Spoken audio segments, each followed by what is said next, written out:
Hey you guys, this is Manu. And this is Manju. We are in front of you to talk about our trek to Mount Kinabalu. In August, we attempted to summit Mount Kinabalu and Manu did a video about our trek. Link in the description below. Based on that, we received lots of questions about different parts of the trip, like how did we go about planning it or how was the experience. This video is our attempt to answer some of the questions. So we have divided this trip into three main phases. Phase 1 being the planning phase where you decide things like operator, flights, where to stay and so on and so forth. And phase 2 is the training where you get from where you are physically to a place where you have the endurance to do the entire summit without hurting yourself. And phase 3 is the most exciting phase, which is the actual trek itself. So we will try and go through each of these phases in this video. Let's start with the planning. There are a few things that we need to do during the planning phase. One is decide the time of the year that you're going for the trek, decide the operator, decide the kind of package that you want to do for your summit attempt, and also book the flights and the hotel. Mount Kinabalu, being in Sabah in Malaysia, is very close to the equator, and that is located in a tropical rainforest, which means you will get rain all year round. But the peak of the monsoon is from October to January, and that's a time that you absolutely want to avoid. So we picked the sweet spot of August because we had some public holidays in Singapore at that time, and all of that worked out quite nicely for us. Even though it was raining during our actual trek, we just got a lucky break. There are different packages to choose your summit attempt to Mount Kinabalu. 3-day 2-night packages, 2-day 1-night, and something called Via Ferrata for adrenaline junkies. We picked 2-day 1-night package. Since there are only a limited number of permits that are issued for climbers who wish to summit Mount Kinabalu, it's always recommended that you book your slot well in advance, usually at least 6 months before, because these slots get taken up very easily. Most of the operators that offer summit services for Mount Kinabalu offer free pickup and drop-off from the Kota Kinabalu city in Sabah. So we chose to stay in the city. In addition to our camera gear, we wanted to take our drone for the trek. But since it is a UNESCO heritage site and a national park, the Sabah Parks Authority require us to apply a permit for the drones. We did apply for the permit, but unfortunately it was rejected. Now onwards to the training phase. Mount Kinabalu is just above 4,000 meters tall, and the hike to the summit is around 8 kilometers in distance. So our training has main two components. One is to build up our strength for long distance hikes, and the second one is to build up endurance for continuous climbing for 2 days. The more you practice, the more you train, the more enjoyable your trek is going to be. So we started our training regime roughly 3 months before the actual trek. For long distance training, we trekked around the central catchment area in Singapore. Every week, 2 to 3 times, we would walk around Bukit Timah Nature Reserve, Mekruci Nature Park, or around the neighborhood parks like Dairy Farm Nature Reserve or Bukit Batok Nature Park. We carried our day packs, which would be an equivalent weight of what we planned to carry over the trek. Being in a city, finding a natural place to train for climbing is kind of hard, so we relied a lot on some of the high rises in the area. In the beginning of our training, we would start by climbing around 20 stories 2 to 3 times a day. Towards much closer to the actual trek, we were able to climb 20 stories at least 10 times a day. And that helped build our endurance for continuous climb and prepared us for 2 days worth of steady uphill climb. Now, about the actual trek. Our day started pretty early. We were picked up at around 6:30 from our hotel at the Kota Kinabalu city center. Within 10 to 15 minutes after reaching the operator registration office, we were on our way to the start of the summit, which is the Timbon Gate. Once we reached the gate, our guide gave a brief overview of what to expect during the trek, but there was a word of caution that for the last 2 days, it has been raining very heavily and nobody has went to the summit.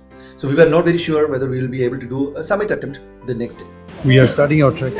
This is the starting point. Our goal for the day was to reach the base camp at Labanrata, 6 kilometers from the start of the trek. Our day pack consists of camera gear, rain covers for ourselves, camera and the bag, trekking poles, warm weather clothing as well as water for the day.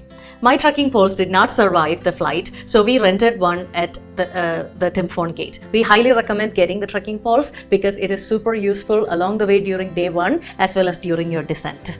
The 6-kilometer journey on day 1 to the base camp is dotted with rest stops about 1 kilometer apart. Hey. So we reached the first shelter. It's been 30 minutes. 1 kilometer. As we climb higher and higher, the place gets darker and darker. For all of the trek during day 1, we were trekking through thick rainforest.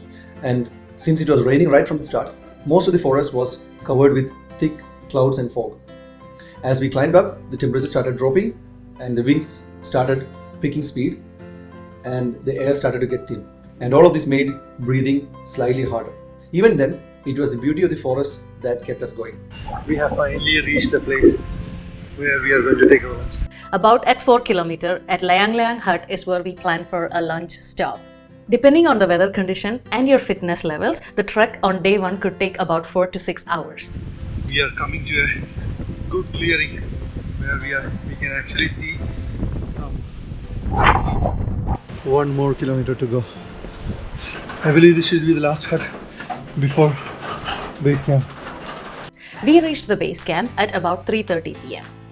Once we settled into our room, we changed our wet, rainy clothes for some warm pair of trousers and t-shirts and went down to the dining hall. There we were greeted with hot tea and food. Once we regained some of our energy, we took a short stroll in the nearby area. We were able to see some part of the granite mountain through which we had to hike the next day. After some time, we went back to the room and around 6:30 we went to bed for the day. D-Day for the summit attack. We woke up at about 1 a.m. on the summit day. The night before, when we went to bed, we were not sure whether we would get to attempt the summit. We needed clear skies for the summit gates to open. And we were greeted with the good news that the skies had cleared and we were good to go for the summit. We started our summit ascent at around 2:30 a.m. and it was pitch dark and the whole trail was really crowded with lots of people trying to do the same thing that we were doing. You have to have a good pair of headlights that will help you along the way.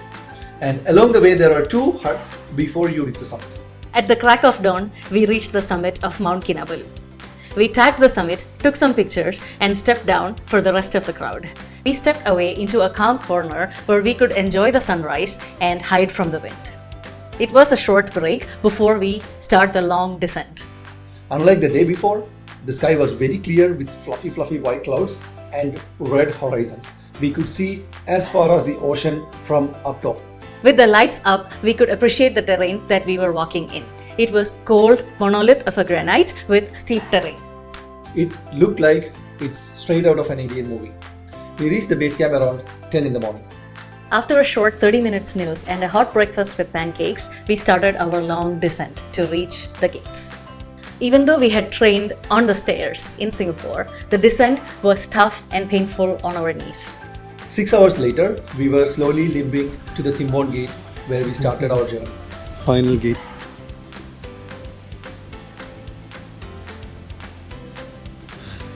Yes, we did it. We finished it. And we had successfully completed what we came for. By the time we reached our hotel, we were completely destroyed. All we could do was get a shower, change our clothes, and we went straight to the bed. The next day, we woke up with a very happy feeling of having completed what we came for. And the rest of the time before flying back to our home in Singapore, we spent exploring the local town and all the local cuisines that the place has to offer. Hope you found this video helpful and post any questions that you have in the comments section below. If we can do it, you sure can do it. Plan well, train well, and go to the summit.